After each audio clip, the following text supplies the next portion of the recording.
اور جو بندہ فوت اگر عید سے پہلے ہو جائے تو وہ اس کے اوپر تو ہے ہی نہیں نا، وہ عید کا حصہ نہیں بنا، یعنی کہ سورج اس نے طلوع ہوتا ہوا دیکھا، اس میں اس نے سانس نہیں لیا. یہ بات سمجھ گئے آپ کہ جو بچہ پیدا ہوگا اس کے اوپر، حتیٰ کہ اگر آپ کے میرے گھر میں کوئی مہمان آتا ہے، پرانے دور کی طرح بات کر، جس طرح آج مہمان آتا ہے 2 گھنٹے 3 گھنٹے ٹھہرا اور چلا گیا، اس کا نہیں ہے. جو مہمان پوری رات رہے گا اس کا جو فطرانہ ہے وہ بھی جو گھر کا مالک ہے، سربراہ ہے، اس کے اوپر واجب ہے.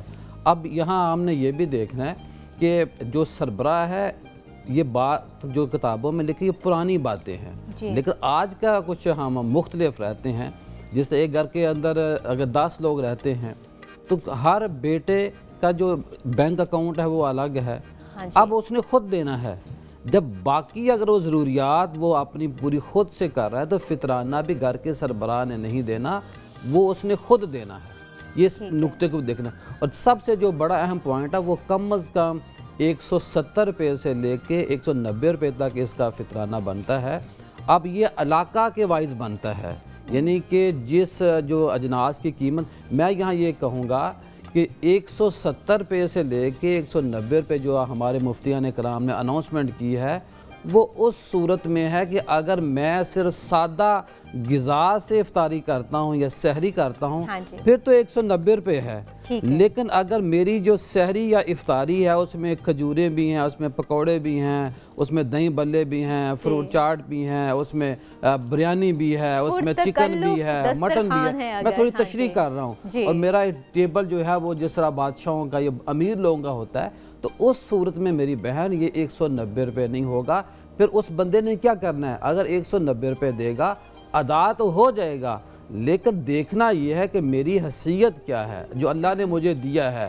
اور یہاں ہم نے یہ بھی دیکھنا ہے کہ جو بندہ نہیں دے سکتا، یعنی کہ عید کی نماز پڑھنے سے پہلے اور علماء نے کیا لکھا ہے کہ یہ اس کی تشریح جب پوچھی گئی علماء سے، علماء نے کہا کہ یہ ایسے ہی ہے جس طرح فرض نماز میں ہم سے کوئی غلطی ہو جاتی ہے تو سجدہ سہو ہم کرتے ہیں، اسی طرح جو ہم روزے کی حالت میں صحابہ نے بھی کہا کہ یہ اس لیے ہمارے اوپر اللہ نے نبی پاک صلی اللہ علیہ وسلم کے ذریعے واجب کیا کہ روزے کی حالت میں ہم سے کوئی غلطیاں کوتاہیاں ہوتی ہیں تو جو ہم سے جو گناہ معاذ اللہ سرزد ہوتا ہے اس کی بنا پہ اللہ نے یہ ہم سے کہا کہ سجدہ صاحب کی طرح ہے، جب یہ ادا کرو گے تو اللہ آپ کا وہ روزہ قبول کر لے گا جتنے بھی آپ روزے ہیں. یہاں میں تھوڑی سی عرض کر لوں. پیر صاحب ہمارے پاس ٹائم کم ہے ذرا. ڈاکٹر صاحب صدقہ فطر عید سے کتنے عرصہ پہلے ہمیں یہ ادا کر دینا چاہیے؟ کیا ہم رمضان کے سٹارٹ میں بھی اس کو ادا کر سکتے ہیں؟ الحمدللہ حمدن کثیرا اما بعد فاعوذ باللہ من الشیطان الرجیم بسم اللہ الرحمن الرحیم. آج کا جو موضوع ہے وہ بنیادی طور پر ایک معاشی اور سماجی موضوع ہے، ایک مالی موضوع ہے. ہم جب صدقہ فطر کہتے ہیں تو پہلے صدقہ ہیں پھر فطر ہیں. صدقہ کیا ہے؟ صدقہ اللہ کے غصے کو ٹھنڈا کرتا ہے. بے شک جب ہم اپنے مال سے صدقہ دیتے ہیں تو بنیادی طور پر ہم اللہ کے غصے کو ٹھنڈا کر رہے ہوتے ہیں. اب جو آپ نے سوال کیا ہے، صدقہ فطر واجب کی حیثیت رکھتا ہے اور یہ نماز عید سے پہلے ادا کرنا ضروری ہے. اگر کوئی عید کے بعد ادا کرتا ہے تو وہ عام صدقہ کر رہا ہے، وہ صدقہ فطر نہیں کر رہا. اچھا، اس کے وہ جو اللہ کی راہ میں خرچ کیا ہوا جو مال ہوگا وہ عام مال کی طرح ہوگا. صدقہ فطر کیوں ہے؟